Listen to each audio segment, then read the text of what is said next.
L'UICN est une organisation internationale d'abord. Nous avons notre siège en Suisse et 8 bureaux régionaux, dont un bureau régional en Afrique centrale et occidentale, qui est basé ici à Dakar. Nos missions, ce sont des missions de production de connaissances sur la biodiversité et l'environnement, des missions de conception et de coordination de programmes en appui à toutes les sociétés, au gouvernement, à la société civile et même au secteur privé. Et également, ce sont des missions d'orientation et de production d'outils.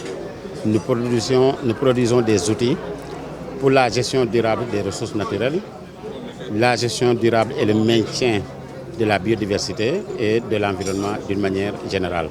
Oui, les crises climatiques, évidemment, toutes les organisations de la conservation sont de prime abord sensibles aux crises climatiques. C'est la raison pour laquelle l'essentiel de nos interventions est destiné à la lutte contre les effets du changement climatique. Ensuite, nous avons développé des outils et des approches nouvelles. La plus connue, c'est celle que nous appelons les solutions fondées sur la nature.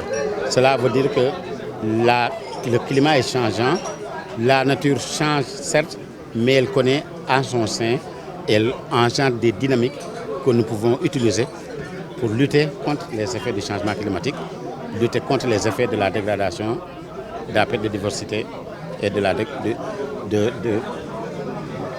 la détérioration des ressources naturelles d'une manière générale.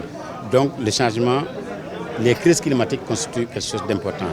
Nous avons également développé beaucoup d'outils et des approches pour prévenir les catastrophes. Donc nous savons que les crises climatiques constituent des facteurs contre lesquels nous pouvons lutter.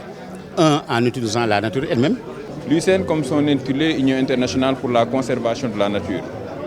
Et je me suis posé un certain nombre de questions quand je suis venu dans les locaux pour leur dire, est-ce que quotidiennement nous contribuons à la conservation de la nature?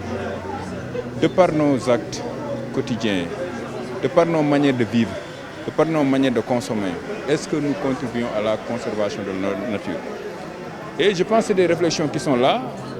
Nous notons, pour le déplorer, les conséquences désastreuses des changements climatiques, avec des températures qui sont de plus en plus élevées, des inondations de plus en plus accrues.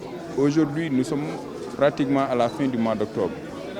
Et jusqu'à présent, il y a des zones qui continuent à pleuvoir, ce qui était quasi rare. Les experts nous disent que c'est dû au phénomène des changements climatiques. Les inondations, des zones qui étaient jadis vraiment édificantes, sont dans les eaux aujourd'hui.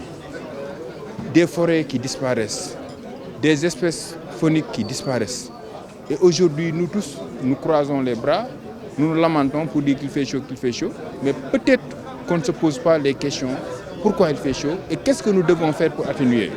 Certes, nous polluons moins, mais nous subissons plus les conséquences des changements climatiques. Nous avons des parcs, nous avons des aires marines protégées, nous avons des forêts communautaires comme forêts classées.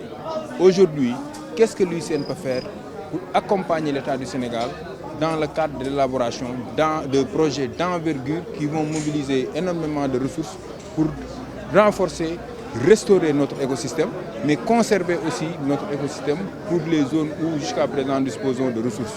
Globalement, c'est ce que je voulais lancer comme appel, inviter nos acteurs locaux, inviter les partenaires, inviter le secteur privé à se joindre à l'UICN pour accompagner l'État du Sénégal dans le cadre de sa politique de conservation de la nature de manière globale.